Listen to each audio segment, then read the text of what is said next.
supervise, que hoje a gente não consegue acessar. A gente montou a cartografia, eles fecharam o programa, agora tem que pagar para acessar. Mas eu tinha, então, os sons, né? A gente conseguia chavear os sons durante a semana e durante a Paulista Aberta, né? E aí, falando dos sons daqui, e outros trabalhos que se desdobraram a partir daí, das socialidades, das disputas territoriais, né? Da territorialidade sonoras, enfim.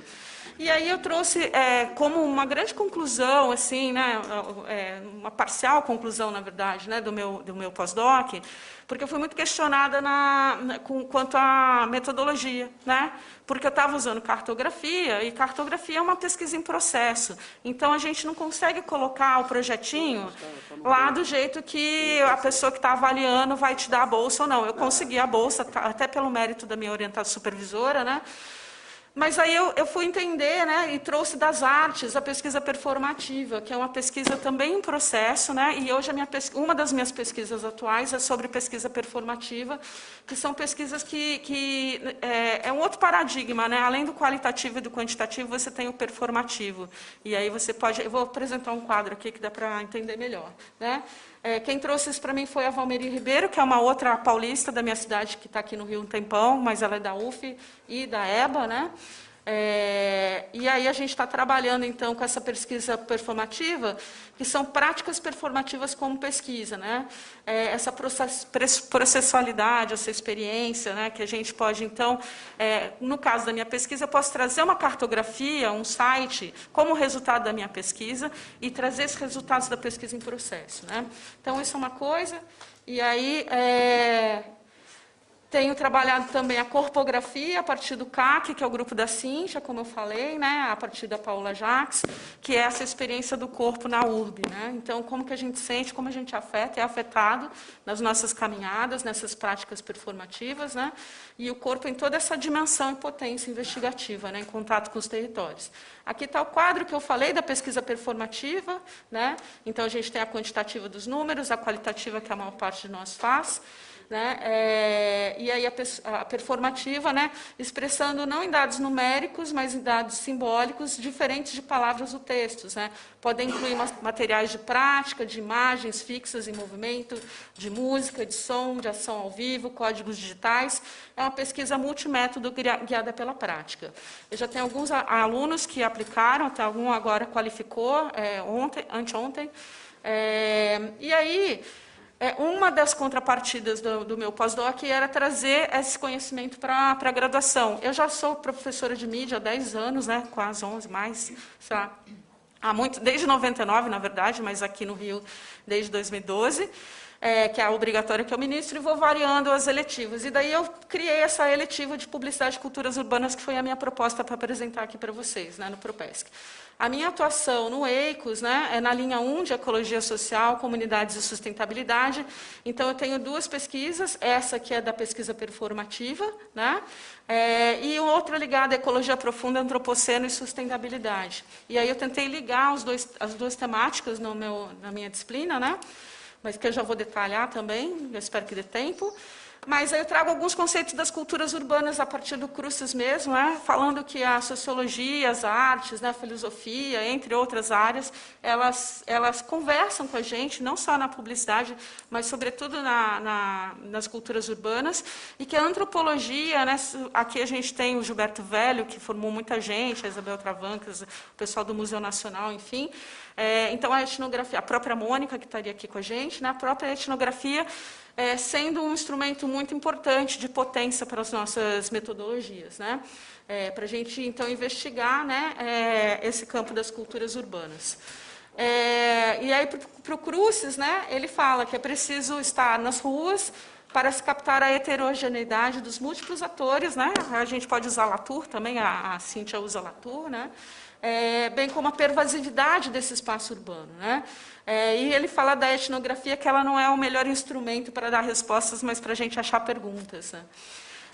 Além disso, a própria Isabel Travancas, ela fala, né, dessa mudança da antropologia, que a gente tem essa coisa, é só do indígena e tal, mas a antropologia no campo urbano, né, então que esses pesquisadores começam a desenvolver trabalhos sobre a sua cidade, seus bairros, e essa cidade como esse laboratório social, com censos, dissensos, territorialidades, articulações e redes, socialidades, né.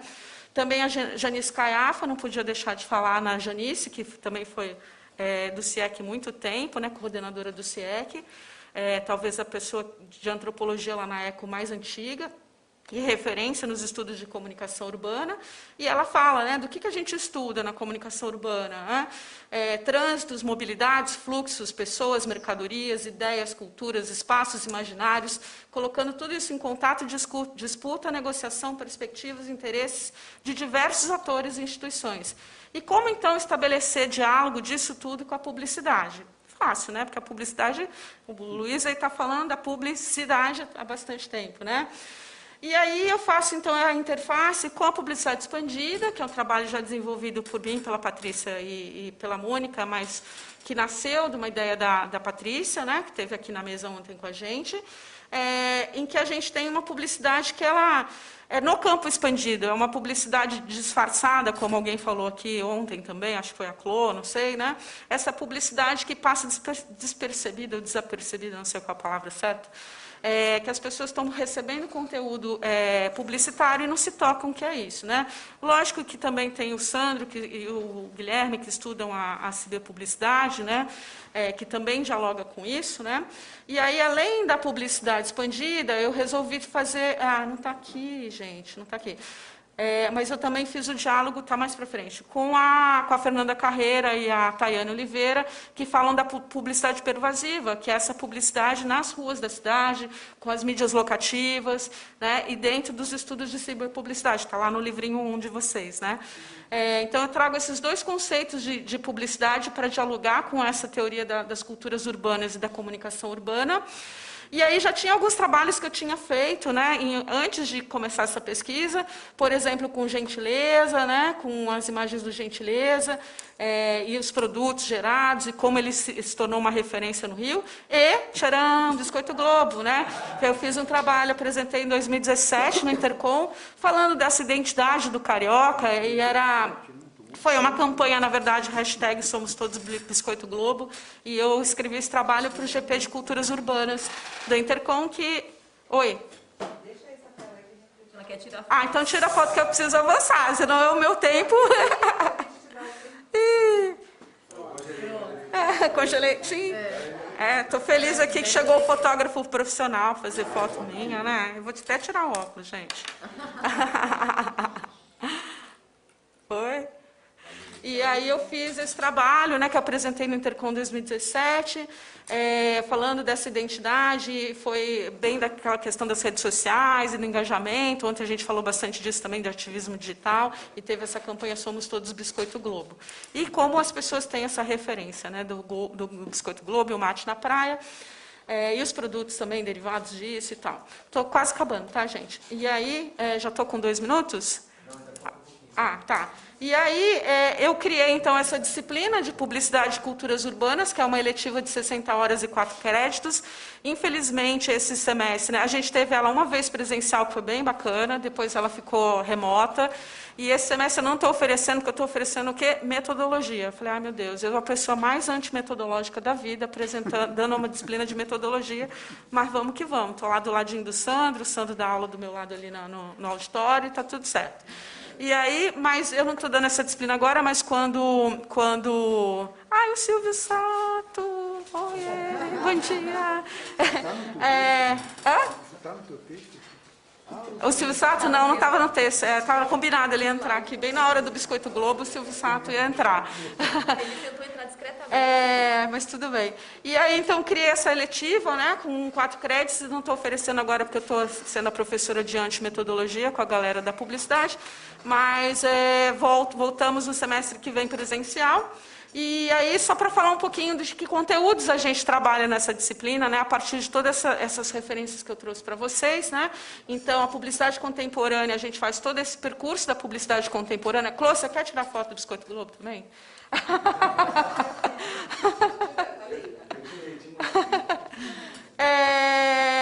E aí, trabalhando, então, esses conceitos, sobretudo da publicidade expandida e da publicidade pervasiva, mas passando por todos os colegas, né, o Kovaleski, a Chloe, enfim, toda essa história do novo fazer publicitário, dessas novas nomenclaturas que a gente veio buscando ao longo dos tempos, né, das nossas pesquisas. Mas destaquei, então, essas duas que eu falei para vocês.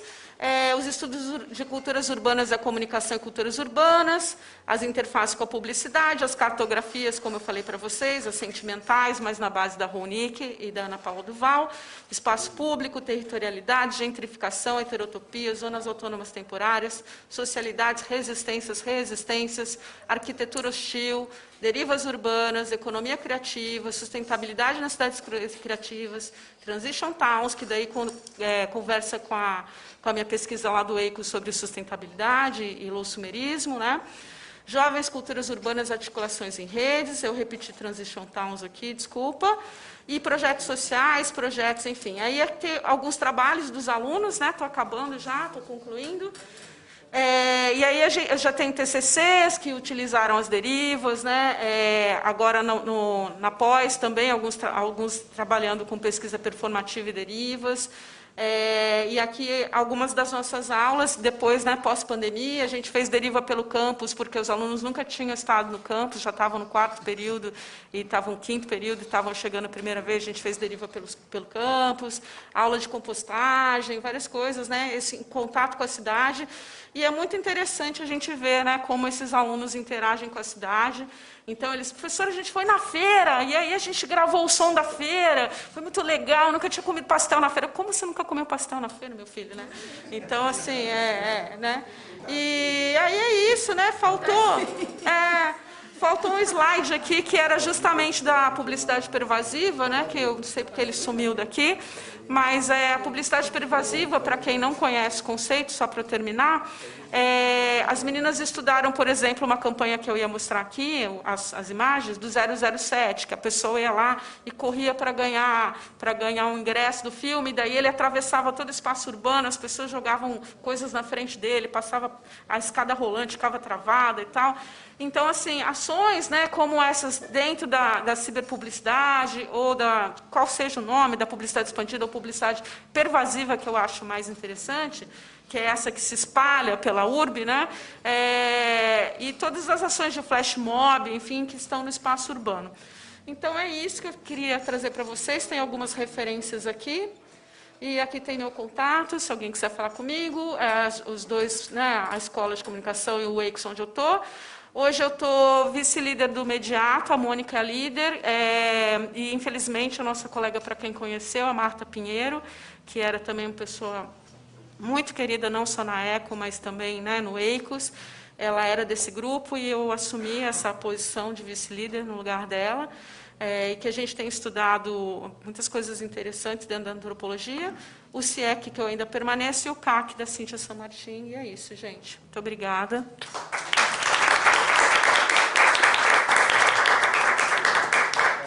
Estourei muito, Guilherme? Eu estou tão chique com essa plaquinha, gente. Deixa eu passar para cá. Ele está bondoso hoje. Tá. Ele está bonzinho? Ele está generoso, esse menino. Acho que ele zambou bastante ontem. É que a gente é legal. É que eu não estou em condições. Não estou em condições, é ótimo. Ó, essa água é sua, tá? Ei, Sandro, não vai mais.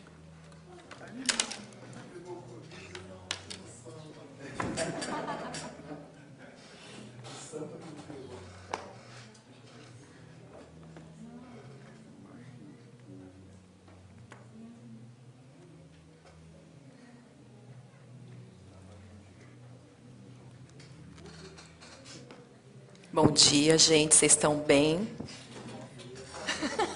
Eu acordei com a voz do seu Jorge. Não sei por quê. Mas tá voltando, tá melhor, já tá, tô aquecendo já.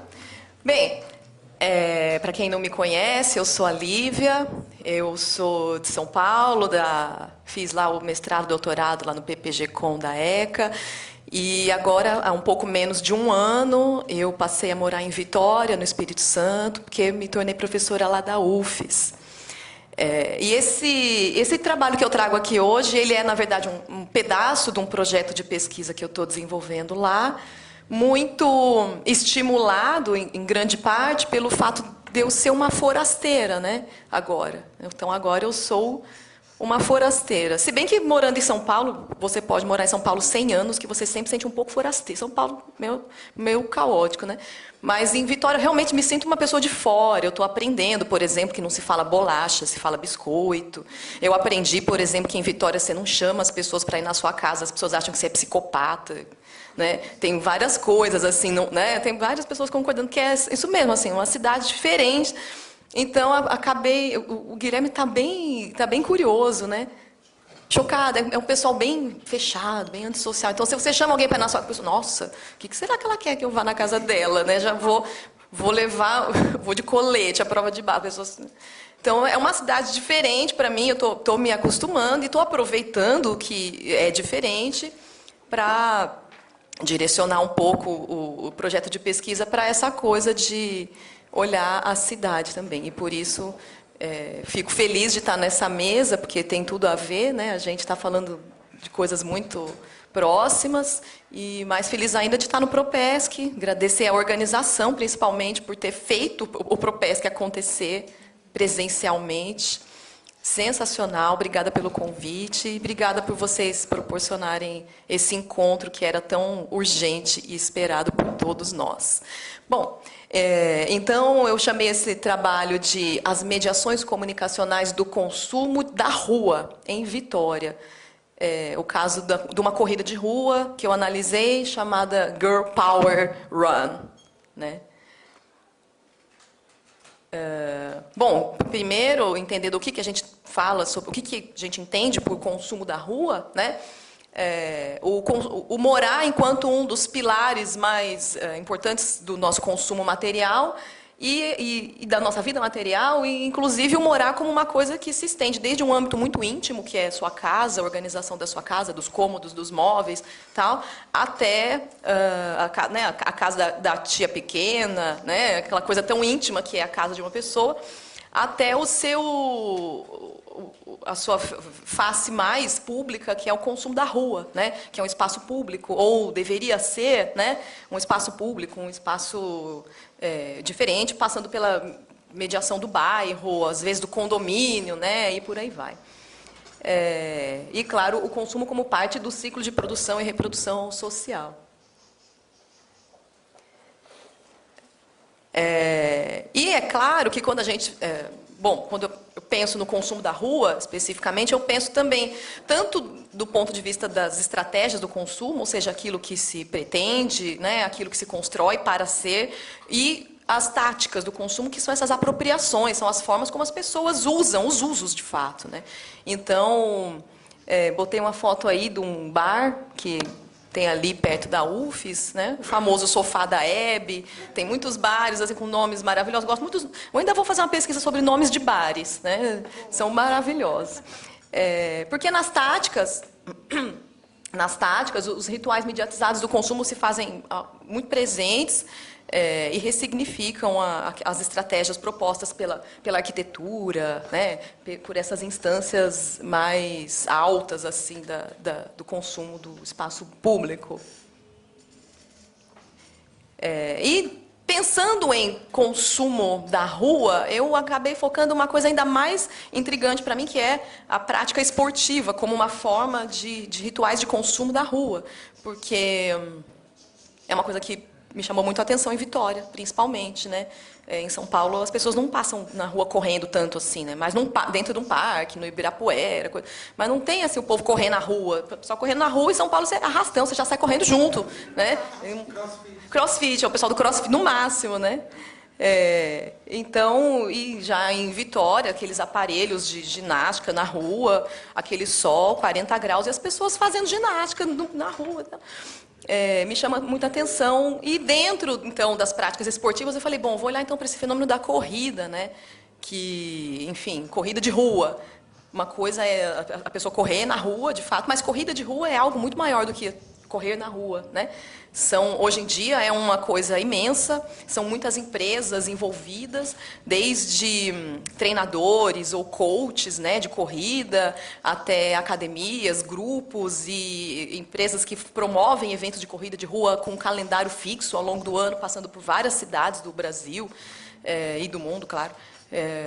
E as empresas patrocinadoras, então vira realmente um grande lugar de consumo e consumo de lugar para a gente atentar, né? A corrida de rua.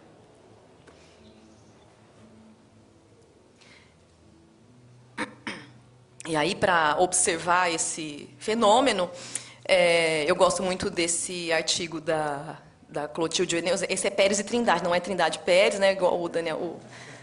Foi Daniel que falou ontem, que é Pérez e Trindade Pérez. Esse é Pérez e Trindade, né? Isso. Eles até sentam na ordem certa, de acordo com o artigo mais recente, né?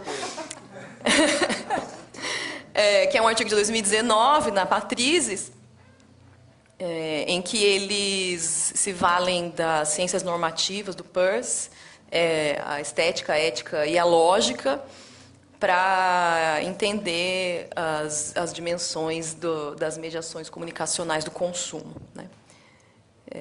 E aí, aproveitando isso, para outra coisa que eu observei, em Vitória é uma cidade onde há muitos eventos gratuitos, muitas coisas acontecendo na rua, shows, corridas, esportes e tal, e muita coisa gratuita, porque tem muito patrocínio, né?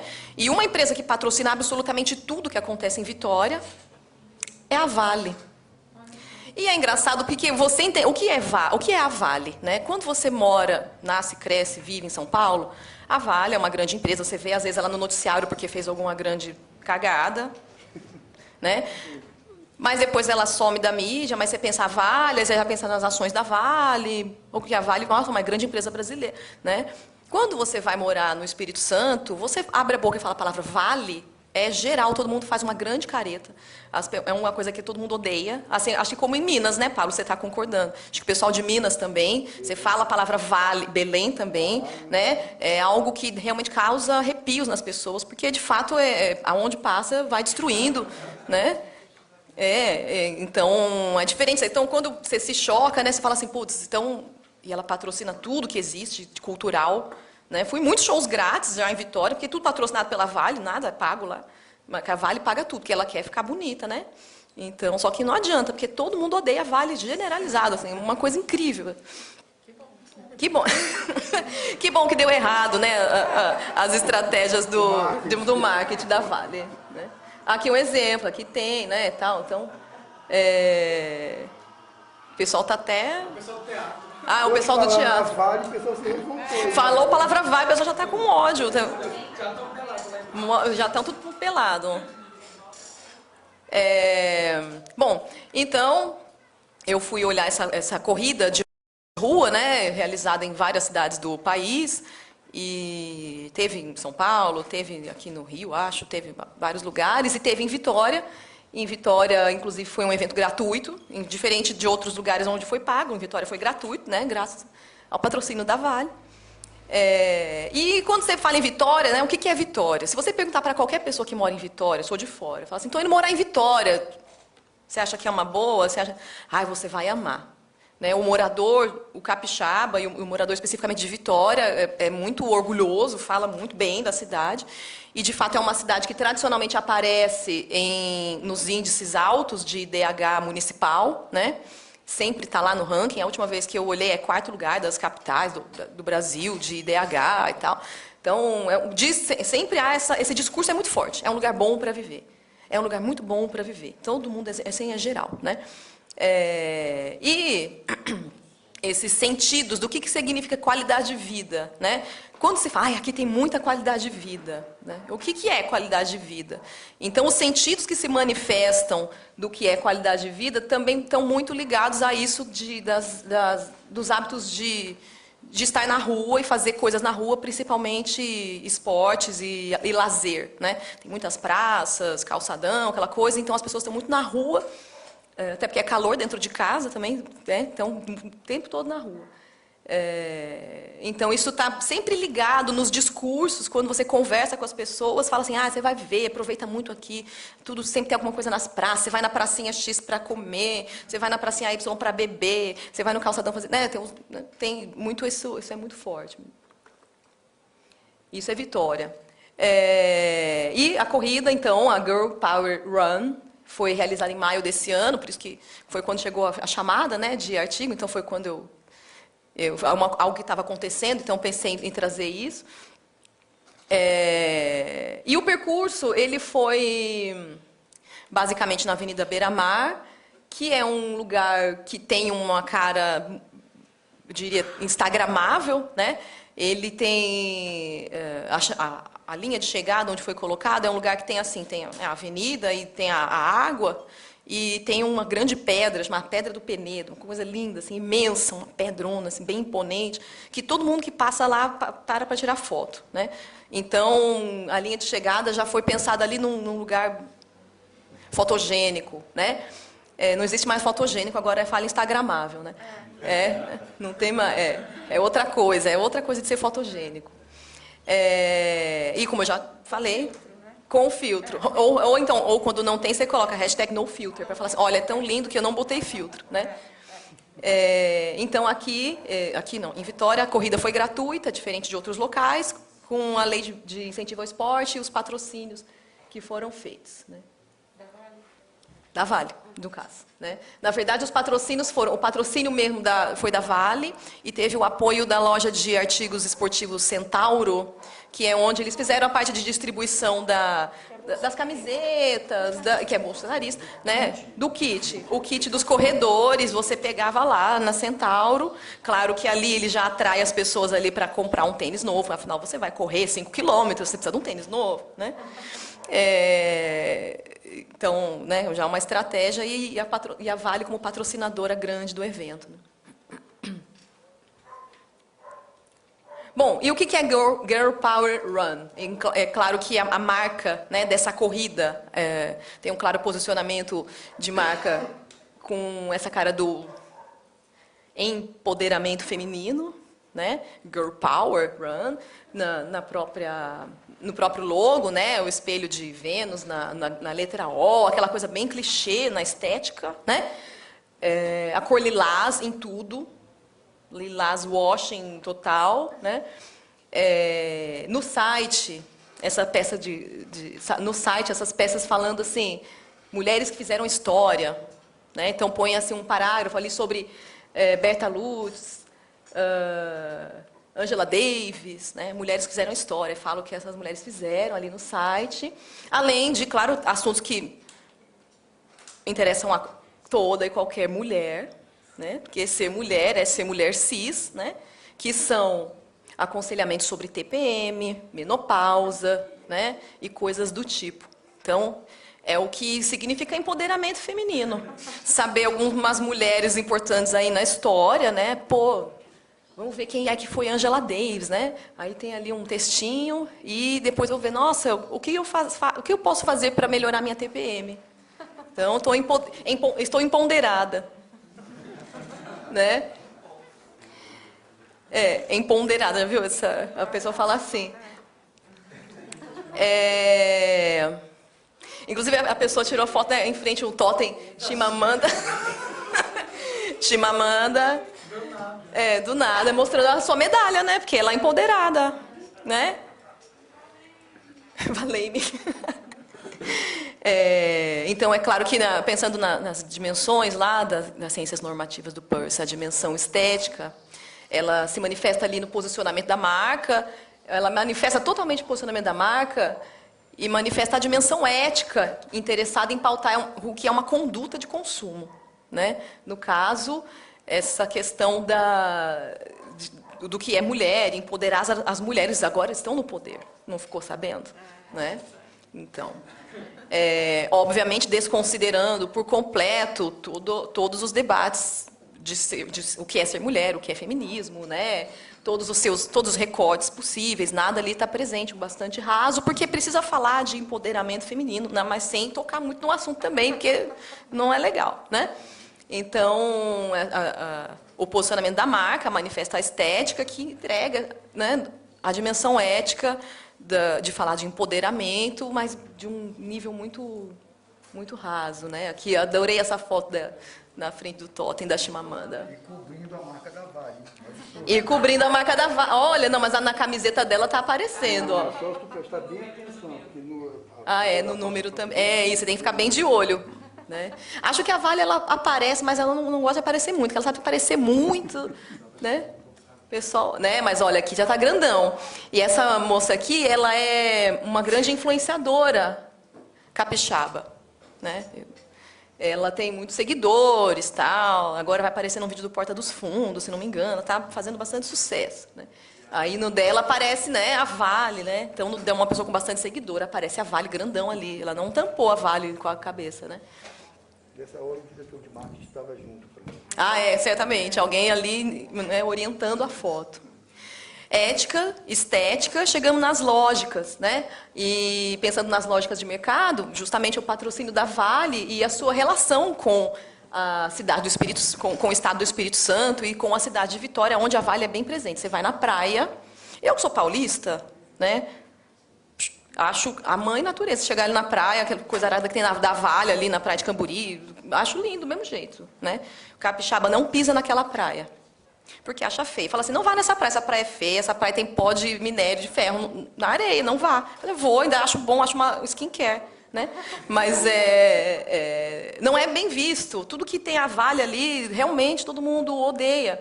E é claro que se você pensar a fundo na dimensão ética também, a responsabilidade ambiental é uma discussão absolutamente central em tudo que você for falar hoje e fazer, né?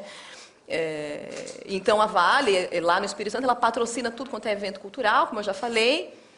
As ações, elas não são amplamente divulgadas, né? Só se você frequenta os locais, se você entra no site da Vale, você vai ver esses relatórios dos patrocínios e também das outras ações ambientais que eles desenvolvem. São aqueles relatórios que você baixa em PDF, cujo público não é o consumidor final, não é a pessoa que está ali, né? O público são os acionistas da Vale, né? Pensando novamente na dimensão lógica dessa relação, é a própria lógica do capitalismo financiarizado, né? É para agradar acionista, né?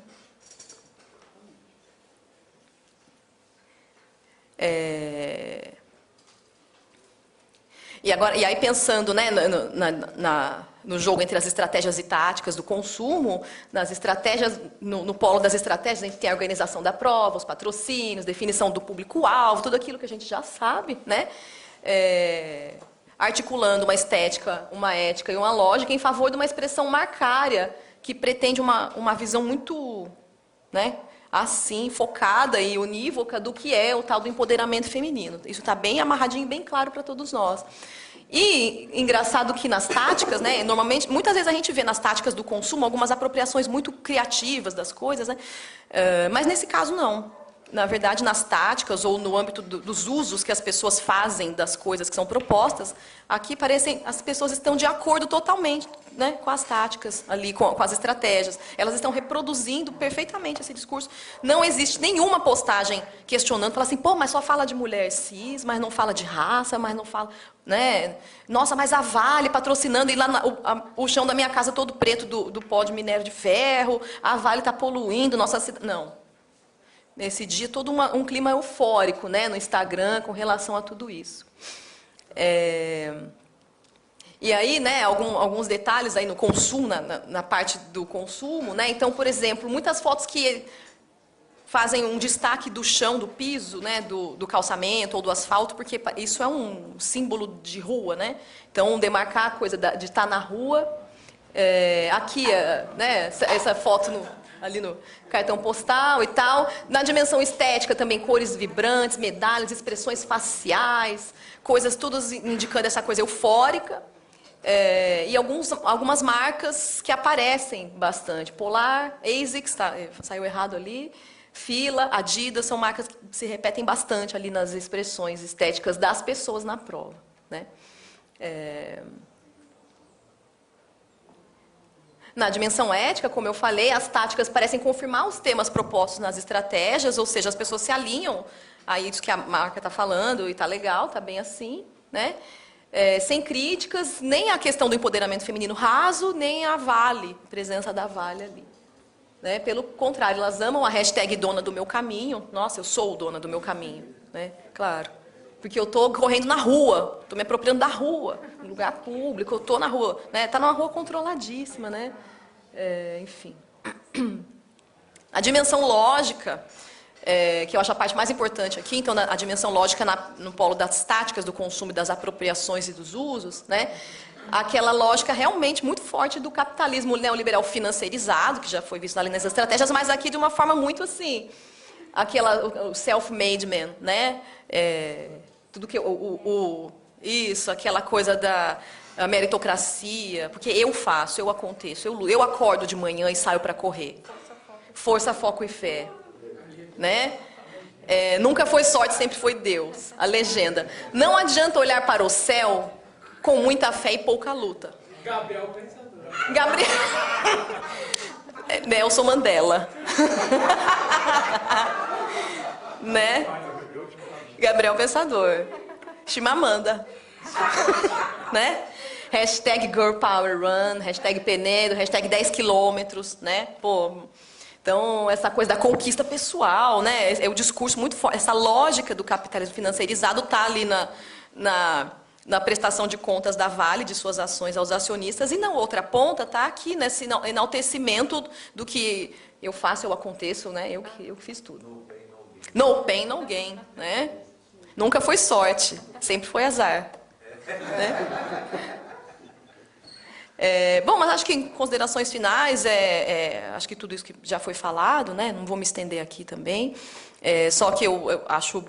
Me ajudou, gostei muito desse texto da Chloe e do Eneus, para me ajudar a olhar essa história aqui.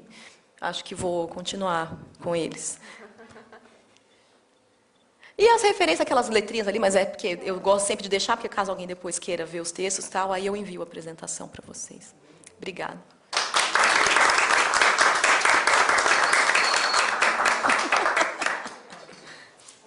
Obrigado, Lívia. Obrigado, Lucimara. Obrigado, LZ. Vamos abrir aqui para perguntas. Vamos tentar ser bem objetivo para a gente não atrasar o almoço, né? E voltar às 2h. Alguém? Vamos lá? Lá, César. Chega aqui.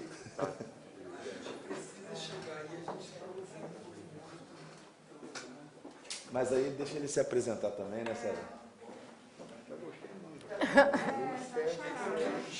Deixa o meu xará vir falar aqui. O xará pode falar. Oi, pessoal, tudo bom? Bom dia. Bom dia. Gostei bastante da apresentação de vocês. Eu sou o César, sou... Eu sou o César, sou aluno de cinema. E é isso. Isso é Tá tudo. dando uma força no corre aqui dentro. Tá mesmo. Eu gostei bastante do que vocês falaram, né? E eu queria saber como que vocês encaram, como vocês veem essa cooptação de alguns discursos pela comunicação, pela publicidade, basicamente, e como que é essa interação, se eles encerram no momento dessa cooptação ou se rola uma ressignificação, como que seria isso? Mais uma mesa. Rende um livro, obrigada. Uma ótima pergunta mesmo. Eu vou comentar. Será? Então, Sandro. Gente, ele é perguntadeiro. Se uma pergunta, não é o próprio. É um impostor. Ih, agora você fez um monte de pergunta e tá tudo gravado. Eu posso ficar do lado de lá que eu prefiro esse ângulo.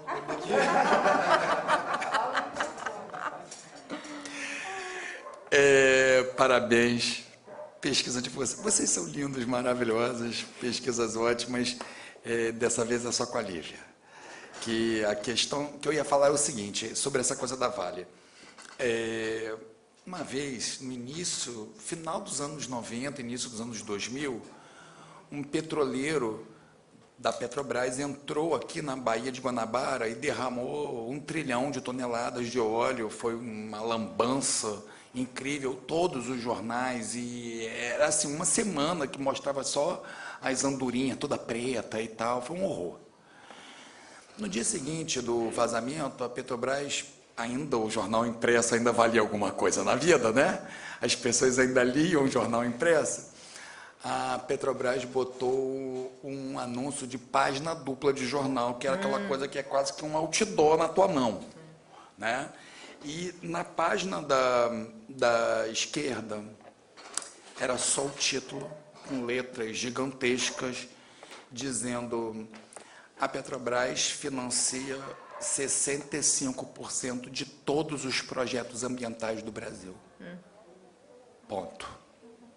E aí vinha um texto que a Petrobras pedia desculpas, sem usar a palavra desculpa, porque ela também não quer pedir desculpa de nada, que no final das contas ela quer dizer o seguinte: olha só, eu tenho licença para matar, eu financio todo o trabalho de uma parte poderosa, 2/3.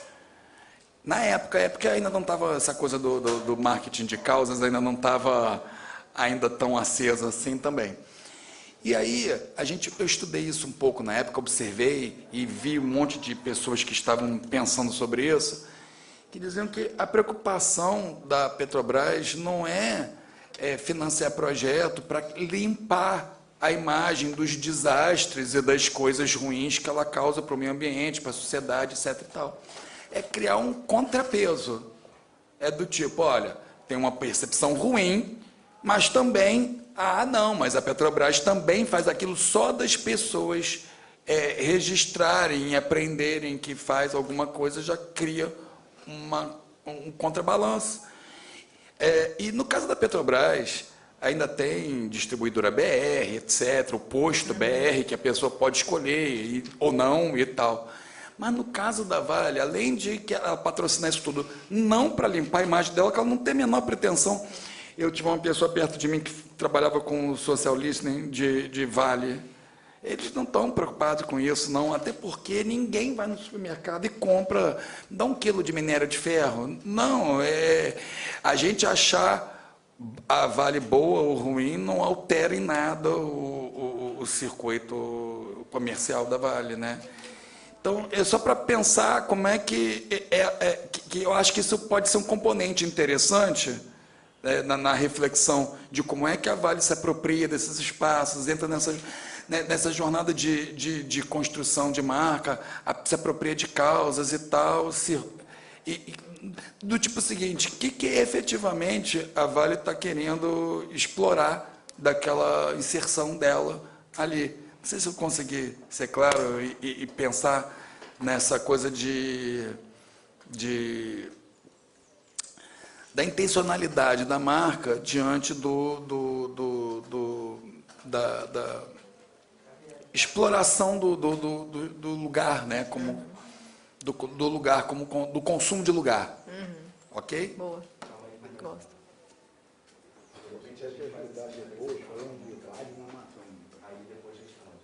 Beleza. Eu fiquei responsável pela provocação. Pronto. Olá, tudo bem? Meu nome é Samara Brochado, eu sou doutoranda aqui no PPGMC da UF. Eu queria fazer essa provocação, mas porque eu acho que as coisas meio que se conectam, né?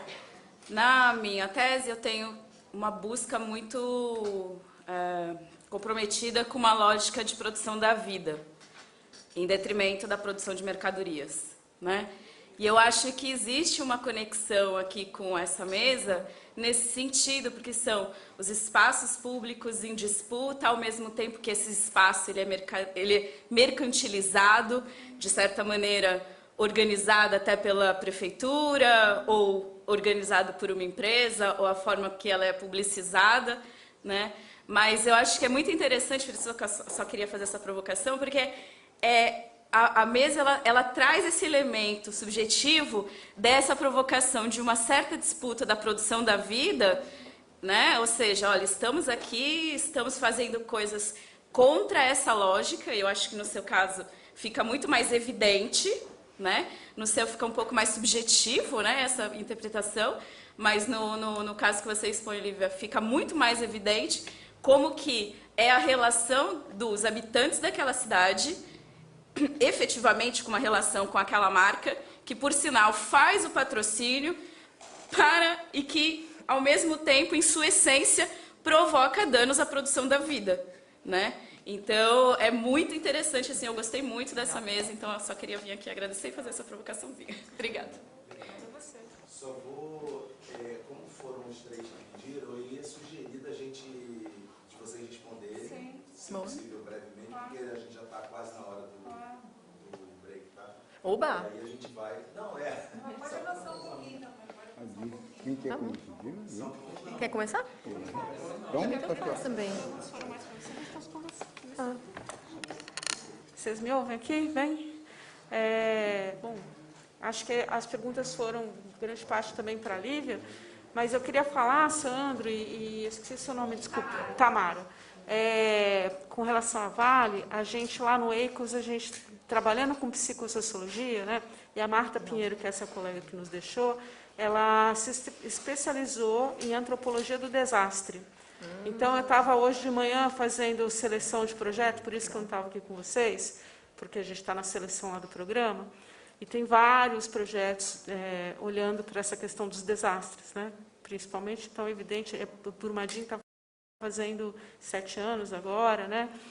Então, assim, é bem interessante essa provocação, importante, né? Porque a gente está aqui falando de consumo, de consumismo, e às vezes nos toca essa outra área, né? Eu, estando numa linha de ecologia social e sustentabilidade, no PPG, né?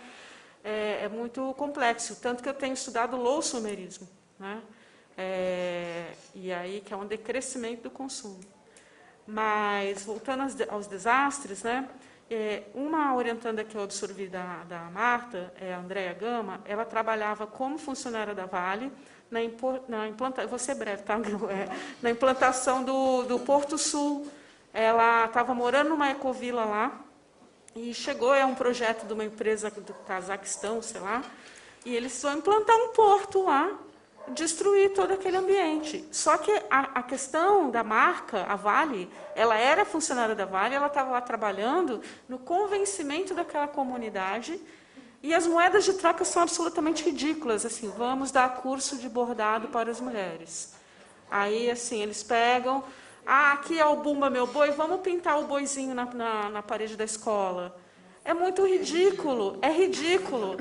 Então, para além disso que a gente vê e acessa, dessa comunicação, porque daí, respondendo um pouco o que o César falou, é uma apropriação da cultura daquele espaço, né, e do espaço em si, mas é muito impressionante, assim. E aí a gente vê esse trabalho na base antes do empreendimento chegar, né? Os treinamentos que não existem, vamos treinar aqui, mas o cara que está lá embaixo da barragem que vai desabar, ele não tem treinamento. Então, assim, é uma questão ética muito forte. Eu me lembrei hoje do Propesc que aconteceu no Recife com a palestra do Kovaleski, vocês lembram disso? Que ele apresentou o vídeo de Mariana, né? Daí, enfim, é muito lamentável isso, né? E assim, a corresponsabilidade. E também, aí a gente trabalha com cartografia das controvérsias, que é uma que eu não apresentei aqui, que são todos esses atores, né? Humanos e não humanos, qual o direito da natureza que está ali, né? Essa menina está falando do som dos animais marinhos, que vai mudar a rota dos animais marinhos, né? Então, as controvérsias, porque tem gente da comunidade que quer, porque acha que é desenvolvimento. Mas o que é desenvolvimento e a troco do quê? E o que essa marca vem, tanto a Vale quanto a Petrobras vem e fala depois que eu estou trazendo desenvolvimento, emprego. Exato. O Estado não eu vou ganhar um emprego. Mas daí, por exemplo, ela falou, anteontem, eu estava dando uma orientação, ela falou, Simara, eles vêm falar que eu vou dar um emprego, mas eles trazem todo mundo de fora. E aí, sabe qual é o emprego que eles dão para o pessoal daqui? Catar o bicho na mata e mudar de lugar, catar cobra, catar aranha. mas vende o discurso. A educação ambiental, ela falou, chega aqui, tira uma foto com a criança com a plantinha na mão. Licença para ser opressor. Exatamente. Então, não vou me estender, mas é muito lamentável passar para os colegas. Deixar a Lívia por último, mas falando de Vale, acho que um grande especialista aqui sou eu, porque a Vale na Amazônia é uma coisa de doido, né? Lá no Pará, a Vale... E a Lívia falou uma coisa aqui, por exemplo, a Vale só patrocina eventos culturais e, no máximo, outro evento esportivo. Fora disso, não patrocina nada. E o evento cultural, desde que não fale mal deles. Então, mas eles têm, lá no Pará, é muito forte a presença deles, né? Eles fazem esse tipo, eles têm, por exemplo, hortas comunitárias que eles patrocinam, eles dão treinamentos, cursos, mas para essas coisinhas, né? Olha, como plantar, não sei o quê, como fazer sua hortinha lá. A orquestra de câmara lá é patrocinada por eles. Eles, como eu estou dizendo, eles têm, claro, para tentar limpar um pouco a barra deles. O problema lá é que tudo isso aí vai por água abaixo quando acontece uma cagada. Aí não tem como. E só para lembrar, por exemplo, e a gente não vai esquecer que, por exemplo, lá, os royalties da Vale, nos municípios onde elas estão, dinheiro para perder de vista. E por que os caras brigam tanto para ser prefeito nesses lugares que a Vale está presente? Porque é muito dinheiro. E às vezes tu vai nos lugares e as cidades não melhoraram nada, com toda essa grana que rola lá. E a Vale também não cobra. Dá o dinheiro e, olha, está aí o dinheiro. Um exemplo clássico lá no Pará é Parauapebas. Como é que surge a cidade de Parauapebas? A Vale tem um projeto lá, que é em cima da montanha, tem até aeroporto, tá? Os aviões da Vale que levam assim. Então é a cidade toda lá em cima, naquele modelo americano, as casinhas, tudo. Só que era proibido festa, música, som, bebida. Aí o que a galera... Aí embaixo da montanha começaram a aparecer, né? Os botecos, danados, né? Então a galera descia para ir para o samba, né? E depois subia para dormir na companhia. Foi assim que a cidade foi surgindo ao entorno da montanha, que hoje é Parauapebas. É uma cidade que tem mais dinheiro por causa do royalty da companhia. E ela está em Barcarena, ela está em outros lugares, né? Ela praticamente são 4 ou 5 municípios no estado que são a Vale que... E aquilo que é uma coisa, se a Vale sair de lá, a cidade acaba. Eles são a cidade. E a cidade é eles, nesse sentido. Pegando um pouco que o César está colocando lá, né? E o que é que eles fazem, né, pelas pessoas, pela cidade, é isso. Né? Teve uma época que começaram a dizer, tipo assim, a Vale, mesmo eu falando que é tanto dinheiro, os caras disseram que não chegava a 3% do faturamento da Vale. Então, o que a gente acha que é muito, não chegava a 3% do faturamento da Vale. E lembrando que a gente está falando de marca, era a Vale do Rio Doce. Quando vai para o mundo todo, vai ser uma empresa global, tira o Rio Doce, que nem doce nunca foi, né? De poluir em tudo, fica só a Vale. Que não vai. E usa lá as cores verde e amarelo. Não esqueçam que a Vale é a patriota. Sim. Só um pouquinho, desculpa. Um livro para você, Viver em Ruínas, da Anne Tsing. Viver em Ruínas, Anne Tsing. Imagina. E só para fechar essa história aí da Vale, né, é igual o Sandro falou, assim, não é, assim eu limpo a minha barra. Não, a barra da Vale não é suja ou limpa com relação ao consumidor final, ao povo, né, as pessoas que estão correndo na rua, não é isso, mas o valor das suas ações, né? E dentro da lógica do mercado do capitalismo financeirizado, é o que vale, né? E as práticas de ESG, né, ambiental, responsabilidade ambiental, social e de governança, hoje são indicadores centrais assim para definir os valores Eu só queria lembrar também que a gente fala que a Vale patrocina, mas todos esses patrocínios dela, ela ganha, né? Claro. Porque ela incentiva a cultura, ela tem direito a descontar no imposto. Sem dúvida, Não é nem né? patrocínio. Sim, então assim, não está tendo prejuízo nenhum, muito pelo contrário, né? Então é para realmente levantar a sua moral. Eu queria voltar à pergunta dele, lá do que ele fez no comecinho, né? O que a gente acha assim das apropriações que as marcas fazem das coisas da rua, das pessoas, e eu jogo até o contrário também, e do vice-versa. Assim, eu não vejo o consumidor como algo passivo e sem, né, sem vontade. Eu acho as coisas são muito trocadas. É claro que o poder que tem uma Vale, etc., nem se compara, né, com uma pessoa, com eu, você, mas na circulação assim dos discursos, as coisas... Então, as marcas eu acho que mesmo que as marcas tentam se apropriar, mas até os jovens, os adolescentes percebem o quanto é forçado e acaba até virando meme, né? Porque é uma coisa que fica ridícula às vezes, né? E o contrário, as pessoas também se apropriam das campanhas publicitárias para também trazer para o seu dia a dia, né? Na nossa época falava assim, esse celular aqui é bom, não é uma Brastemp, né? Mas é bom, né? Claro que não é Brastemp, é Samsung, né? Hoje em dia alguém falaria, mas a gente fala muito. Alguém ontem falou lá das jornadas de junho, né? Tinha uma propaganda, tinha a grande frase, né, do Gigante Acordou, na época do Brasil, e depois teve uma propaganda do Johnny Walker, né? Que era aqui o morro acordando e virando um gigante andando, falando que o Brasil acordou, e de repente essa frase estava nas faixas, como palavras de ordem das pessoas revoltadas contra tudo isso que está aí. Vem pra rua, hashtag o vem pra rua da Fiat, né? O gigante acordou. Logo depois da questão da passagem de ônibus. Isso, que era 20 centavos, né? De repente não era só pelos 20 centavos, era contra tudo isso que está aí. Vem pra rua, que era da propaganda da Fiat e da Copa. Porque eles não podiam falar Copa do Mundo, que não eram patrocinadores da Copa, né? Mas falava, vem pra rua, porque a rua é a maior arquibancada do Brasil. Então, dá uma coisa de Copa. De repente, era vem pra rua contra tudo isso que está aí, porque o gigante acordou, né? Então, as pessoas também se apropriam. Eu acho, assim, muito fértil. Eu acho que a cabeça das pessoas é muito mais fértil do que dos publicitários, não dos publicitários, mas das marcas, né? Das estratégias das marcas, que são muito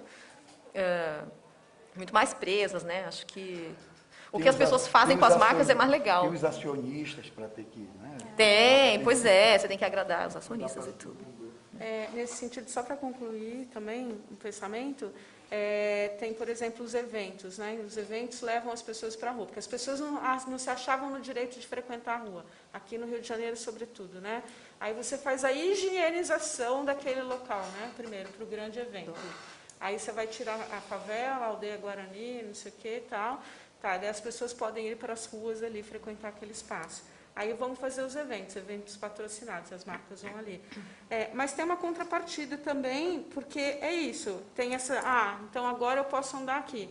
Mas tem eventos que são mais espontâneos e que não são ligados a marcas, e que levam as pessoas para a rua de alguma maneira, e elas vão lá. E sim, quando eu faço um jazz no meio do centro aqui, as pessoas vão assistir esse jazz, aquele espaço se torna mais seguro, como a gente teve o jazz da Lapa por muitos anos aqui, né? A Cíntia e o Mikael estudam isso. E tem outras coisas que são apropriadas, daí como aconteceu lá em São Paulo com o Catraca Livre, que foi lá, pegou o beco do Batman, tudo bem, agora todo mundo vem aqui e tal, vamos fazer um festival de jazz aqui. Então, são dinâmicas que a gente... Não dá para falar que é assim ou assado, eu acho que, como a Lívia falou, tem as duas dinâmicas, né? Tem momentos diferentes, contextos. Igual em Belém tem na Praça da República, todo domingo, aquela famosa feirinha de... No início hoje tem marcas que fazem ações de marketing lá, no meio de todo esse movimento que tem lá. E a Praça da República é numa ponta, na outra ponta é a Praça Batista Campos, que diz que é a Praça dos Ricos e a Praça dos Pobres, né? Então, essas apropriações das marcas, é isso que a gente está falando, é momento, contexto, e muitas vezes tem algumas que forçam a barra, mas assim como a Lívia colocou, você percebe quando está sendo forçada a barra ali, né, naquela... E outras que, naturalmente... Só para dar um exemplo que a gente está falando de marca, a questão, por exemplo, a Vale patrocina também o Círio de Nazaré. Nossa! Que é a maior festa católica. Reúne 2,5 milhões de pessoas. A Vale patrocina, né, desde Prisca Zero, porque como a gente sabe que eles vão para o inferno, então eles já estão patrocinando para se salvar disso. E nesse último Círio teve o caso do Bolsonaro, ele foi lá Nossa, nem lembro quem é esse. E ele foi vaiado. Onde é que foi o erro dele, quando é a maioria? Por exemplo, nunca político vai no Círio. A população não aceita. que político participe do Sírio. Por quê? Na visão da população, está indo lá só porque, né, ele foi vaiado, tanto que a ideia é que ele ia no Sírio Fluvial, que é no sábado, e iria no Sírio, que é domingo. Aí não foi. No Fluvial, o barco é da Marinha, que leva e tal. Mas é praxe. Político não entra lá porque a população já sabe que... E tem uma história que todo político que foi no Sírio perdeu. Olha aí. O pessoal conta lá, todo cara que vai não se elege. Não... Que bom que ele não sabe da história, né? E brinca. E só já que a gente está falando aqui dessa coisa de rua e do Sírio, também tem uma coisa que rola lá em Belém, uma história engraçada, que acho que o Lula não foi, né? Mas deram um pedaço da corda para o Lula. Porque quando acaba o Sírio, o pessoal corta a corda, faz lá tem todo esse ritualismo. E diz que deram para ele um pedaço, por isso que ele ganhou a eleição. Você vê como as histórias, né, esses imaginários vão tomando conta. Sem dúvida que ele ganhou foi isso. Não, e, de novo, pegando o Sírio em Belém, há toda uma mudança, configuração urbana da cidade.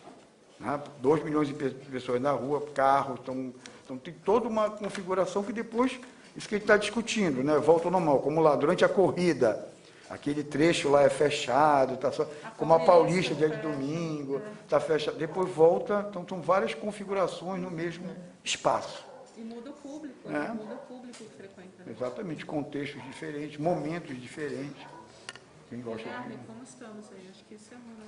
Ah, eu só queria falar então para a Samara, da sua provocação. Essa categoria de pessoa tem também implicado as noções de tempo e de espaço. Por isso que, para Benveniste, a noção de enunciação é uma tríade: sujeito, espaço e tempo. Esse foi o nosso ponto de partida, porque é como interessa para nós trabalhar o discurso instituído pelo sujeito na linguagem. Tá? E aí, então, nós fomos para o Benveniste, e o Benveniste traz sobre a temporalidade, o tempo e a temporalidade, ele traz uma distinção muito interessante entre tempo físico, tempo crônico e tempo linguístico. O que é o tempo físico? O tempo físico é aquele tempo que o sujeito se institui na linguagem e ele define o sujeito, ele define o período temporal que ele vai instituir. Portanto, o tempo físico é sempre um tempo interior, porque ele é o tempo proposto pelo sujeito que se institui na linguagem. Esse é o tempo físico. É um contínuo linear, tem duração, tem tempo, e ele começa e termina, e ele é subjetivo porque é instituído pelo sujeito. Deixa eu ver como é que eu estou aqui. O tempo crônico é o tempo dos acontecimentos. É aquele tempo que é comum a todos nós que vivemos em sociedade. Todos nós sabemos do tempo físico, temos conhecimento dos fatos e dos acontecimentos. Então, o tempo crônico é exatamente como se fosse o calendário dentro da sociedade. O tempo linguístico é aquele tempo marcado na linguagem, que a língua disponibiliza para marcar. Tá? Então, nós temos, normalmente, a enunciação ela se dá no presente, eu tenho o verbo no presente, eu tenho pronomes, advérbios, conjunções, agora, neste momento, são elementos da língua que me auxiliam a marcar o tempo no discurso. Tá? Então, eu tenho essas 3 categorias: tempo crônico, tempo físico e tempo linguístico. O tempo, eu me esqueci de dizer, o tempo crônico, é claro, é o tempo objetivo. O tempo físico é o tempo subjetivo. Tá? E como é que a gente traz isso para a linguagem? Para a publicidade, perdão. Toda produção discursiva de caráter publicitário, ela sempre se ancora numa realidade, numa sequência temporal, e ela traduz uma realidade, que é aquela que o indivíduo se expressa pela linguagem. Então, eu tenho o discurso publicitário, ele é sempre multifacetado. Por quê? Ele é uma mistura híbrida que mistura Uma mistura híbrida ficou horrível. Ele é uma construção híbrida, desculpem. Ele é uma construção híbrida que ele mistura o viés mercadológico, porque o publicitário tem esse viés mercadológico, ele mistura a ação dos sujeitos. Eu só tenho uma publicidade quando eu tenho um sujeito que atua na linguagem para produzir o seu discurso, e eu tenho uma manifestação de linguagem. Então, na verdade, essas três dimensões, elas se ancoram, elas se encaixam no texto publicitário. Tá? E isso permite que eu examine o texto publicitário na perspectiva dessas três dimensões. Ou seja... Tá, eu acho que aqui é melhor. Tá. Eu tenho três dimensões e eu acho que eu posso prever essas três dimensões no exame do texto publicitário. Eu tenho um entorno, ou seja, um ambiente, uma dimensão política, social, mercadológica, tecnológica, social, que ancora o texto publicitário. Eu tenho um contínuo linear, que é basicamente ocupado pelos sujeitos, tá? E que se envolvem com o processo e que se atualizam no processo discursivo. E eu tenho recursos linguísticos, que são os elementos da língua que me auxiliam a expressar aquele meu contínuo. Tá? Então, essas três dimensões eu posso trabalhar. Eu posso trabalhar o discurso publicitário e, a partir daí, a gente pensou em três dimensões de análise. Vocês veem que a minha preocupação, eu não consigo fugir. Eu volto para a questão metodológica, sempre. Eu acho que é vício de linguagem, sabe? Nem é de linguagem, é um vício de pesquisadora. Toda investigação, ela começa, mas ela tem que terminar no encaixe metodológico. E aí, por isso, essa dimensão dos três níveis. Então, a gente pensou, uma análise do texto publicitário, no caso o TikTok, que é onde a gente chegou, ele vai ter três dimensões. Uma seria uma instância, o tempo, e a instância mercadológica. O que é isso? É exatamente a relação com os acontecimentos. Todo o discurso publicitário, ele reflete o acontecimento da onde ele parte, tá? Que são os valores que estão em jogo, que são as condições do mercado, e falando especificamente do texto publicitário, eu tenho que falar em mercado, eu tenho que falar em interesse de capital. Esse seria o meu contexto do texto publicitário. Aqui do lado, a gente pensou em algumas formulações rápidas, que estratégias e como eu vou dizer isso, de que maneira. Se eu estou trabalhando com o que o texto diz, como ele faz para dizer isso. Aí, no TikTok, algumas coisas que a gente aí enunciou, é uma produção em que há um predomínio bastante forte da diversão, do humor, da descontração. Eu tenho também uma preocupação em criar uma dinâmica rápida, tá? Para prender a atenção do consumidor. Isso é uma questão estratégica. Eu também, às vezes, no TikTok, eles deslocam o conteúdo do produto, não interessa falar sobre o produto, mas dá dicas de utilização do produto, dá umas listas, dá curiosidades sobre o produto. A forma de captação do usuário, no caso, é um pouquinho diferente. É quase que há um deslocamento do anunciante. Algumas das estratégias. Uma segunda instância, que a gente chamou de tempo e instância dos sujeitos. É exatamente o momento de instalação dos sujeitos no processo comunicativo e que determina esse contínuo linear que funda a referência do discurso.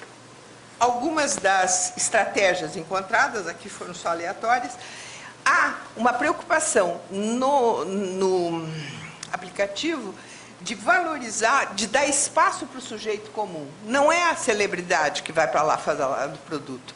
É um sujeito qualquer como nós. Eu quero dizer, nós que não temos uma representatividade social. Talvez tenhamos, mas não ali. Talvez tenhamos. Talvez tenhamos, mas não ali.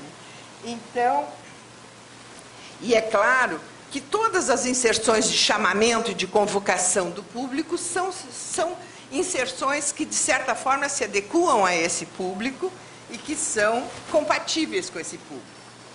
E há sempre também um apelo à informalidade da situação. Não há um cenário, algum personagem pega o microfone e fala alguma coisa, não tem cenário, não tem trabalho, não tem produção. Uma terceira instância, que seria o tempo e a instância de manifestação, que é exatamente a escolha dos recursos linguísticos que dão os efeitos de sentido pretendidos. Um discurso publicitário ele é sempre produzido para alcançar alguns efeitos de sentido. E aí, o que eu tenho de marca linguística?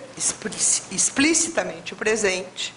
E vocês sabem, como a enunciação ela é sempre presente, ela é sempre aqui e agora, eu preciso ter na língua recursos que me remetam ao amanhã, que é o futuro, e recursos que me remetam ao que já aconteceu, e ao passado. Então, é por isso que a língua tem dois tempos, o futuro e o passado. Porque o presente é o que a gente está e é o que o sujeito sempre fala no presente. E eu tenho outros recursos também, eu tenho advérbios, eu tenho conjunções, preposições, enfim, todos os outros recursos da língua. E aí a gente foi para o anunciante, me lembro, o salão online.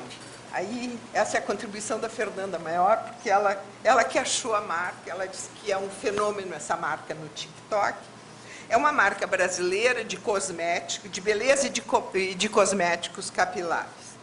O público, fundamentalmente, mulheres negras e periféricas. Há também, é um público feminino de maneira geral, mas há uma ênfase maior à mulher negra. O foco é exatamente o incentivo a essas mulheres para que elas assumam a sua identidade, a sua aparência, sem medo de julgamento. São produtos que facilitam, que embelezam a mulher e que promovem essa divulgação para ela se sentir bem. E claro que o valor maior é exatamente encorajar as mulheres para que elas se sintam bem e promovam a sua beleza. Tá? Aí a gente fez algumas observações da análise, tentando agora aplicar ao TikTok. Essa instância que nós chamamos de instância do tempo e instância mercadológica, a gente viu o TikTok surgiu em 2019. Tem hoje 2.900.000 seguidores. Tá? Público-alvo, o público fundamental, o foco é a diversidade étnica feminina e o empoderamento da mulher. Há uma preocupação muito grande em valorizar essa individualidade feminina. Essa é a preocupação.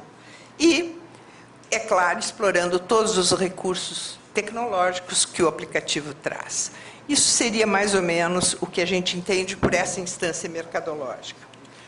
Como instância dos sujeitos, a gente percebeu uma coisa muito interessante. Logo que ele apareceu, a marca recorreu a embaixadoras, a Preta Gil, a Ludmilla, algumas influenciadoras que passaram a falar a marca. Mas, imediatamente, ou nessa sequência, elas foram deixadas um pouco e apareceram primeiro influenciadoras e depois as próprias consumidoras. Hoje, a marca é falada por 100 influenciadoras. São elas, consumidoras, que se transformaram em consumidoras e divulgam o produto. Há uma preocupação muito grande em convocar esse consumidor tu e em transformar o tu para um eu. Que ele assuma efetivamente o convite da marca e que ele se transforme em eu que fala a marca. Tá? Então, esse jogo de sujeitos é interessante. É claro que o consumidor ele aparece como um tu, mas no momento que ele assume a fala da marca, ele se transforma em eu para um outro tu. Tá?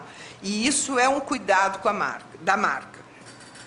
O perfil que acumula 2.900.000 seguidores, e ele já tem a marca de 1 bilhão de visualizações no hashtag Salão Online.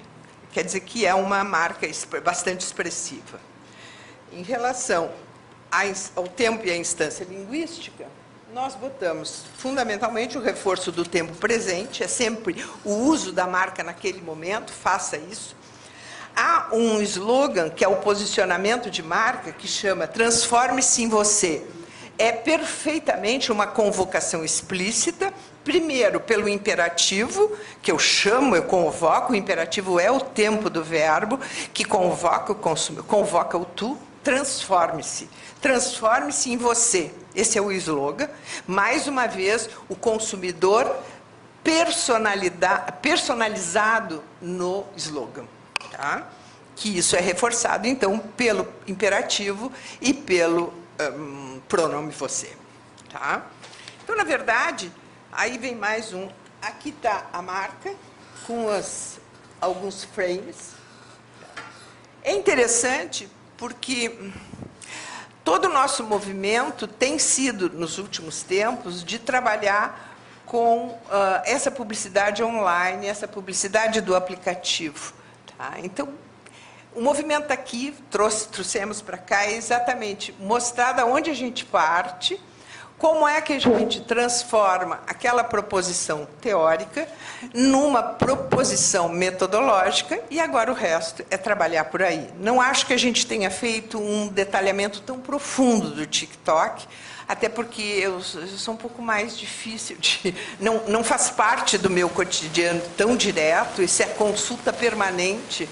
Eu falando com pessoas jovens, eles assistem 1 hora de TikTok por dia, e eu não faço isso.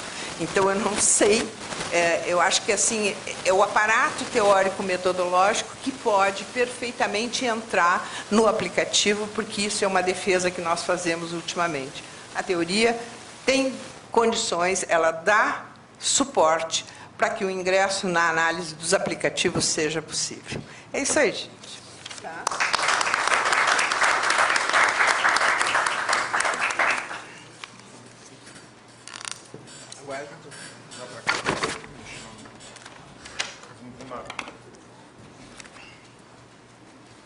Uma rodada aqui.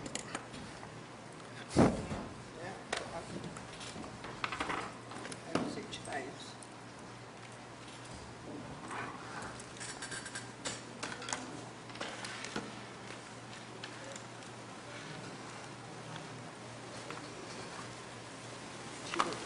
Vamos lá? Oi, boa tarde, gente. Tudo bem? Tá mais perto? É que ele está dando chiado, né? Está chiando. Está chiando aqui. Não. Vocês que mandam. Chiado sem chiado.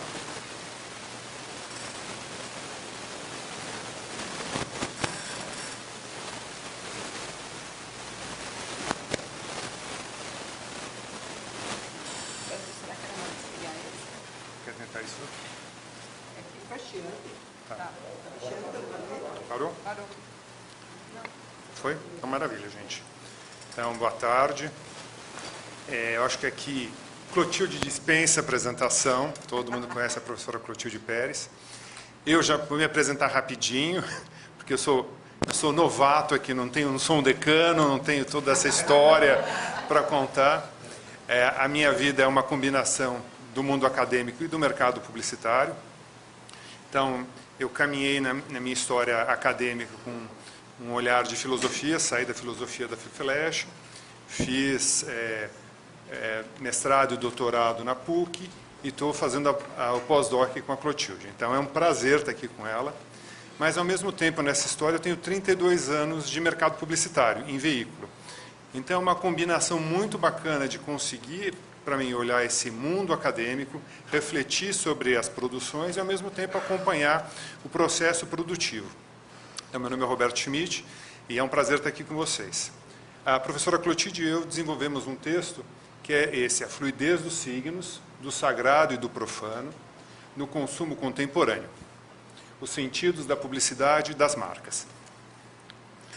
Então, foi uma excelente coincidência a conversa com o Máximo ontem, trazendo a Tia Pequena, né, essa percepção da religiosidade, e o nosso tema vai tangenciar as conversas que o Máximo apresentou. Então, se a gente olhar ao longo da história, o sagrado e o profano sempre tiveram presentes na vida das pessoas. mesmo antes das concepções mais modernas do que é religião. Então, essas manifestações estavam presentes no ambiente do sagrado, nos animais, em objetos, em lugares, em datas, roupas ou rituais. Quando a gente fala do ambiente do profano, do secular, isso estava presente nas atitudes cotidianas, na cozinha, na preparação de alimentos, na vida em comunidade e também nos jogos, nas atividades coletivas e, claro, no dia a dia da natureza. Então, essas atividades existiam no mundo do profano e do sagrado.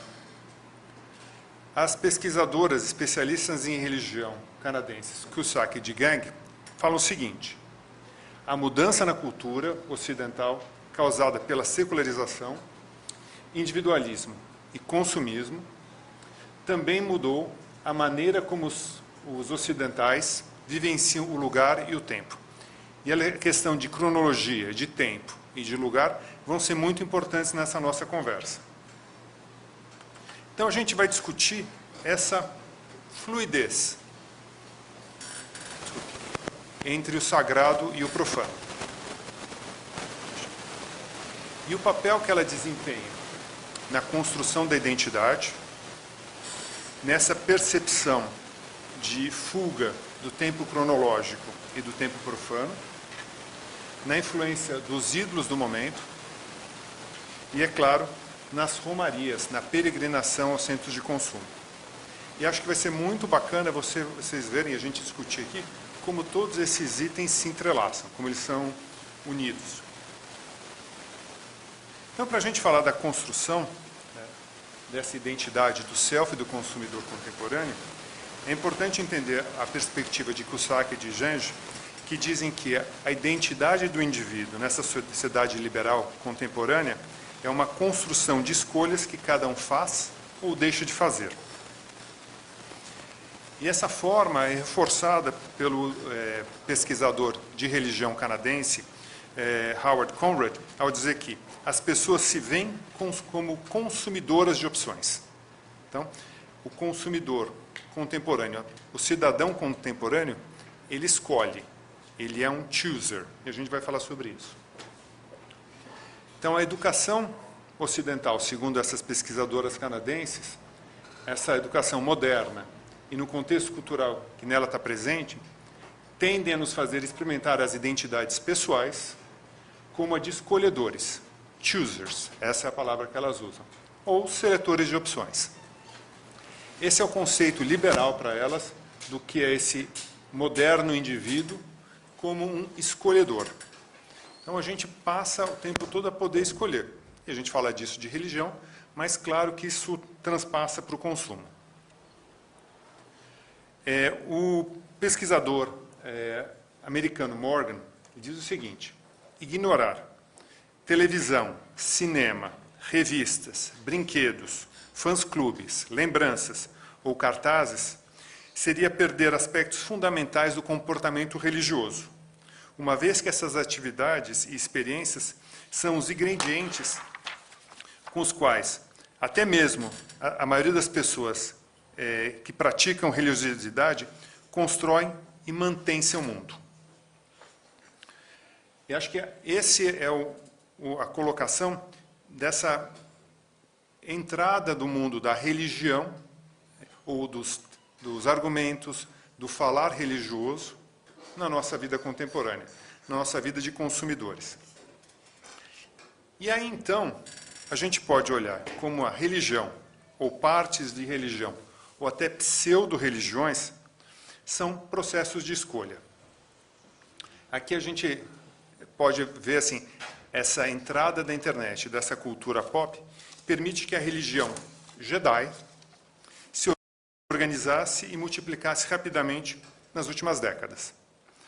Os seguidores do jedaísmo, dessa religião, reconhecem que os filmes são ficção, mas também reconhecem as verdades religiosas em várias declarações que acontecem ao longo dos filmes, especialmente quando se fala do Jedi e da Força. Então, o processo da cultura pop invadindo o ambiente religioso e isso perpassando nas opções de consumo. Aí um pesquisador britânico, Paul Hellas, diz o seguinte: o mundo de hoje vê a vida como uma peregrinação de autodescoberta e autorrealização, embora se assemelhe a uma viagem turística, cheia de divertimentos e entretenimento. Assim, o turismo hoje combina a descoberta de novos lugares e a necessidade de experiências transformadoras na busca desse self, desse eu, dessa construção dessa persona. Um exemplo disso é como a publicidade e os shopping centers, por sua vez, mostram o caminho e as opções para que, consumindo, o indivíduo modele o seu eu, modele seu self. Então, a gente passou algumas coisas de religião, de peregrinação, e essa combinação vai ser cada vez mais clara ao longo dessa nossa conversa. Quando a gente fala do desejo de fugir do tempo cronológico, não faltam exemplos dessa busca de mudança dos nossos contemporâneos em abandonar o tempo cronológico e profano, esse tempo secular, e entrar num tempo mítico, num tempo sagrado, no qual é possível apagar as marcas do passado e redefinir a vida. Se a gente olhar na fala do antropólogo Junito Brandão, ele diz o seguinte, que o tempo profano seria cronológico,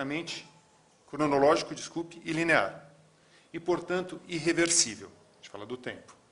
O tempo mítico, por sua vez, seria circular e ritualizado, sempre retornando a si mesmo. Não?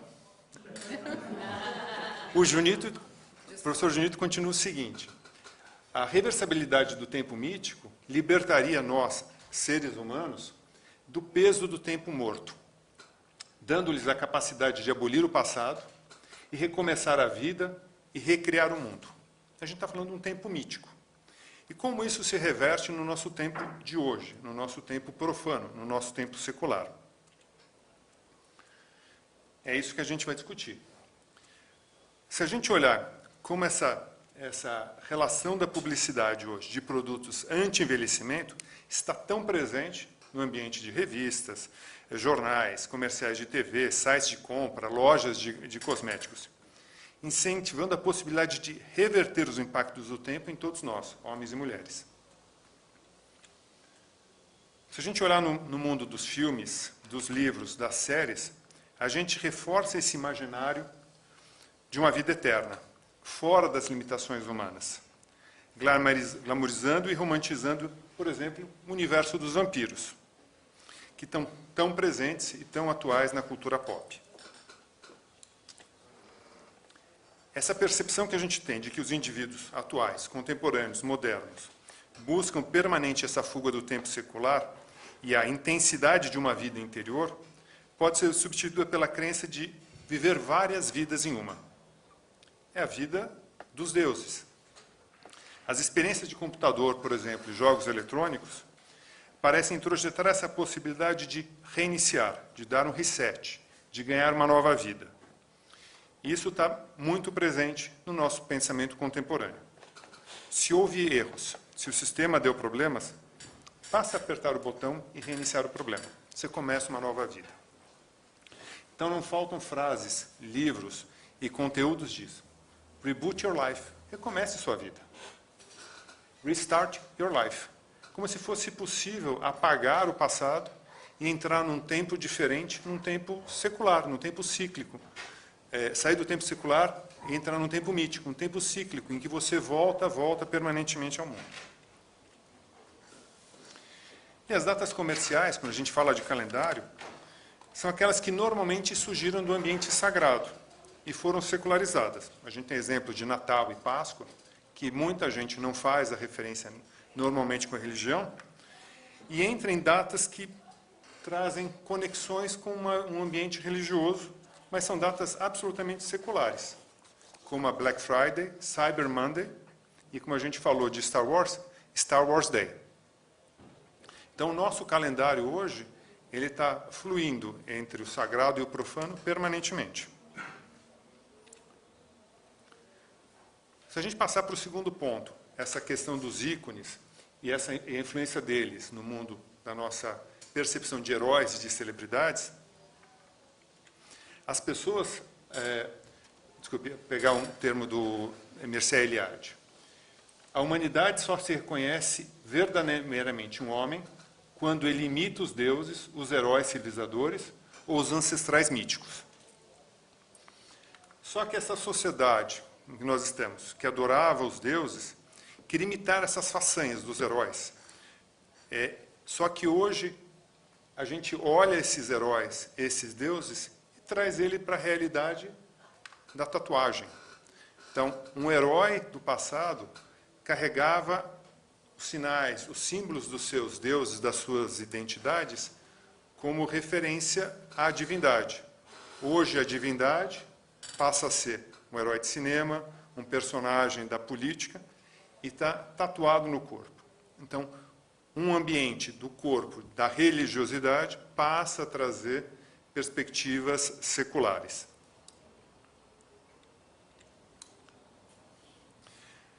Quando a gente fala dessa distância do sagrado e secular, que a gente falava de Deus, heróis, isso se espalha ainda mais nas publicações atuais.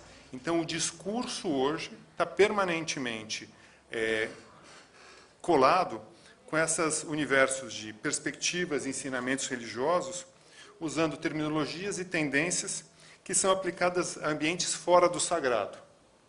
Então, o pequeno negócio da Bíblia, o conhecimento, a sabedoria judaica para o sucesso dos negócios, sendo Buda no trabalho, ou, por exemplo, o empreendedor muçulmano.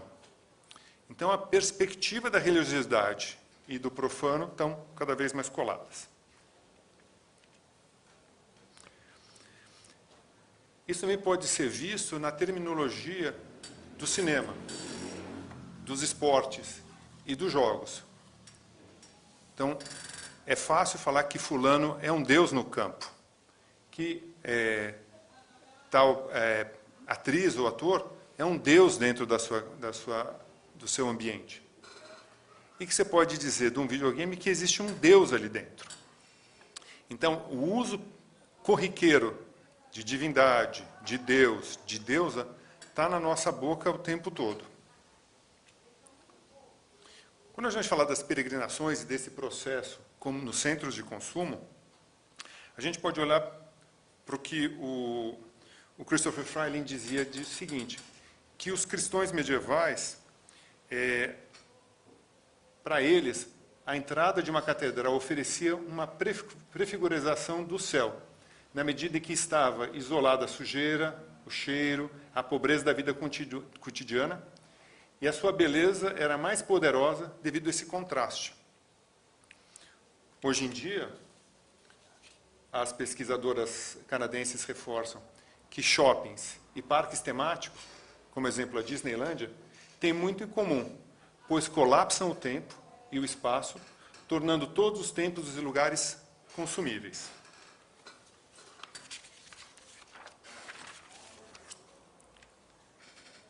Se a gente buscar em sites de viagem, a gente vai encontrar, por exemplo, as ruas de comércio assumindo o papel curativo e transformador.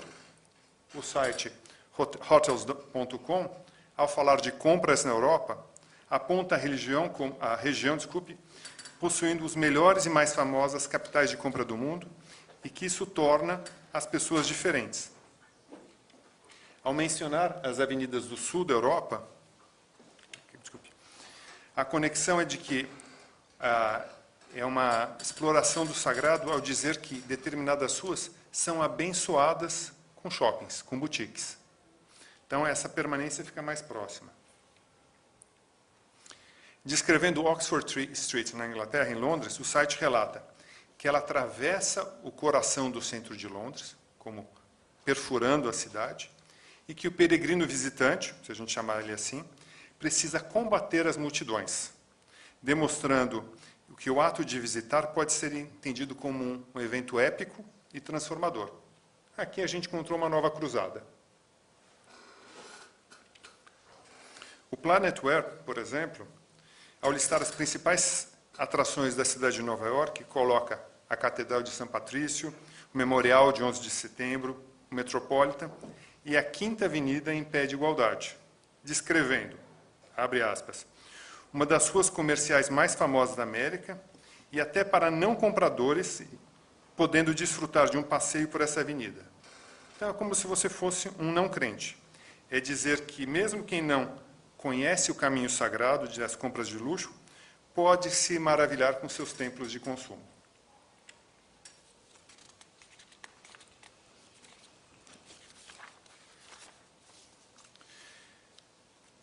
Hoje, essas barreiras e distinções entre o sagrado e o secular, principalmente quando a gente fala de consumo, tornam-se cada vez mais fluídas. E a gente viu isso na linguagem, na percepção do mundo e nessa questão de identidade. Muito do vocabulário mítico, né, e religioso passa a ser integrado às atividades do dia a dia, às atividades seculares. E a habita também no cotidiano de todos nós.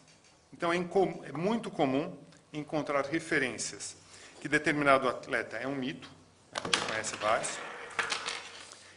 que algum executivo é um guru, que determinada atriz é uma deusa, ou que determinado shopping ou lugar é uma meca do consumo. Quando a gente olha essa cultura moderna, publicidade, filmes, séries, literatura e toda a cultura pop que a gente está inserido, explicitam a importância dessa busca da felicidade, do autoconhecimento e da paz interior, desde que acompanhada da compra de ingressos, da compra de produtos, merchandising, do crescimento do share of mind, pegar sua cotinha do mercado, de determinado produto ou serviço. Então,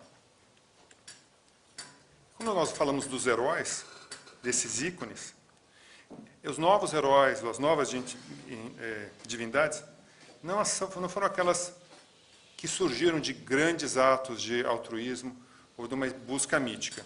Nem travaram batalhas épicas ou encontraram iluminação.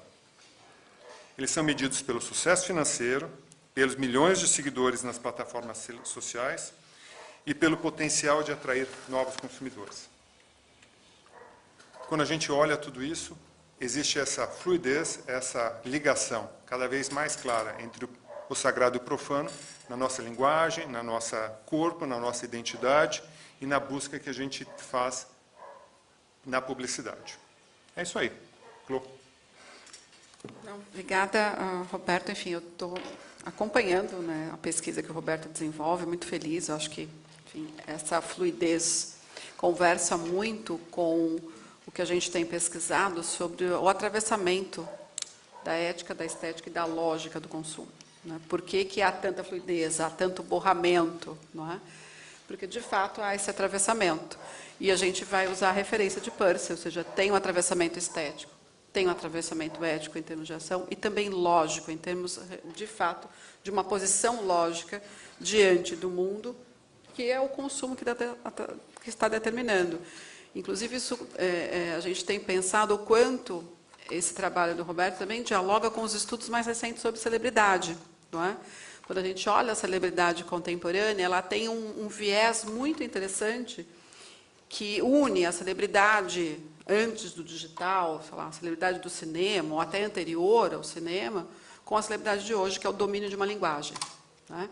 É o domínio de uma linguagem cinematográfica, de uma linguagem televisiva, de uma linguagem que seja popular. Quando a gente olha, sei lá, a Anitta como uma celebridade brasileira, ela domina a linguagem do digital, ela domina a linguagem do seu tempo. Não é? Então, atravessa muito essa pesquisa do Roberto com os estudos mais recentes de celebridade, porque também se dá na ambiguidade. Né? A celebridade tem esse quê de perto-longe, esse quê de fluidez.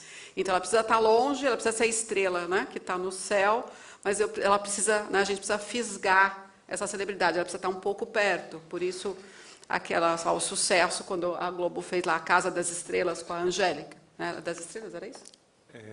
Não era casa. Estrelas, Sérgio. Estrelas.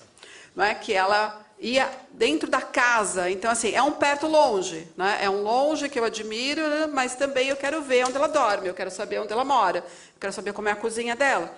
Então, o que a gente percebe é que a pesquisa do Roberto dentro do GESC tem um diálogo enorme com uma série de outras interlocuções que a gente está fazendo. Super feliz poder acompanhar o trabalho do Roberto. Era só um mínimo complemento. Obrigada.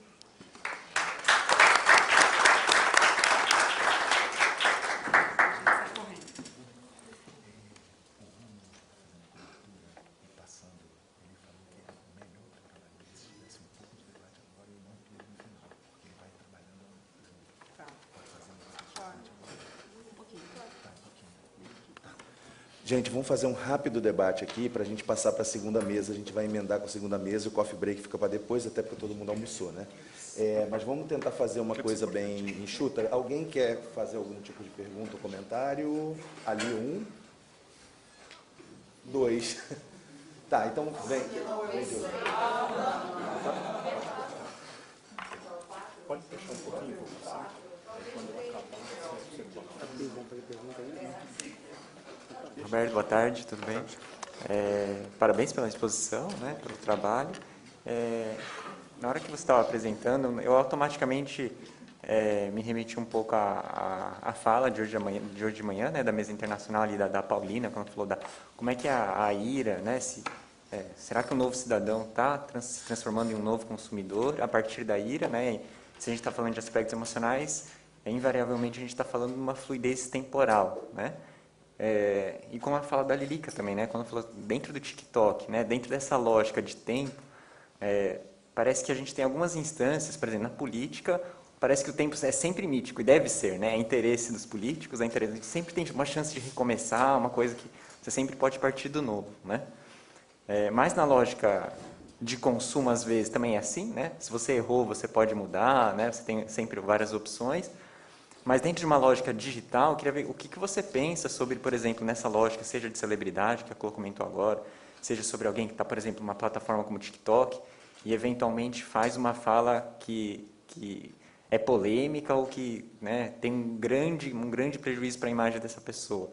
Então, pensando nessa lógica do tempo mítico, né, como é que você acredita que...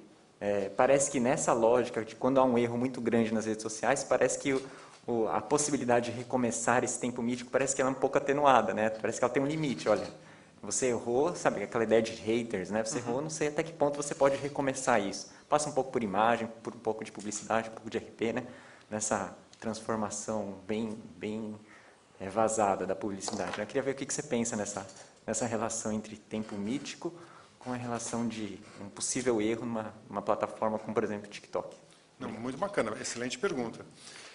Eu acho que, assim, se a gente olhar essa relação dos haters, da plataforma digital, que permite uma fala ampla em vários momentos, e o ser humano, nessa hora, talvez se equivala aos deuses míticos do Olimpo, que eram humanizados, que erravam também.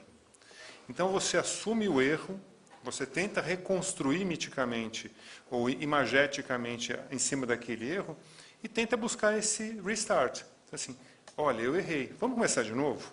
Vamos tentar refazer esse nosso processo? Claro que ele não é fácil e, dependendo da fala, do acontecimento, ele é muito traumático. Mas se a gente olhar diferentes exemplos, pega a Carol Conká, que saiu do BBB, você vê que ela está se reconstruindo hoje. A partir daquela fala, houve um momento de ruptura e ela se recoloca. E acho que tudo depende da forma que é feita essa construção, ou melhor, essa reconstrução. Assumindo o lado humano dessa divindade, desse ícone, dizendo assim, eu sou capaz de errar, e se você, meu seguidor, me vê como ídolo, como uma celebridade, e eu errei, eu vou me refazer para resolver essa questão. Então, acho que nesse ciclo de mudança e de reconstrução, depende de como ele se coloca nessa posição. Mas acho que é fácil hoje você buscar ferramentas e conhecimento para fundar uma nova base, fundar uma nova persona a partir daquela que se transformou, que era uma lagarta e virou uma nova borboleta, e passa por um novo ciclo e vira uma nova lagarta e uma nova borboleta, cada vez com uma nova cor. Eu acho que é possível isso. Eu só queria fazer um complemento nessa questão que o Diogo traz. Eu estou orientando o trabalho da Jaqueline Alcier, que é sobre a cultura do cancelamento, né, aqui no Brasil.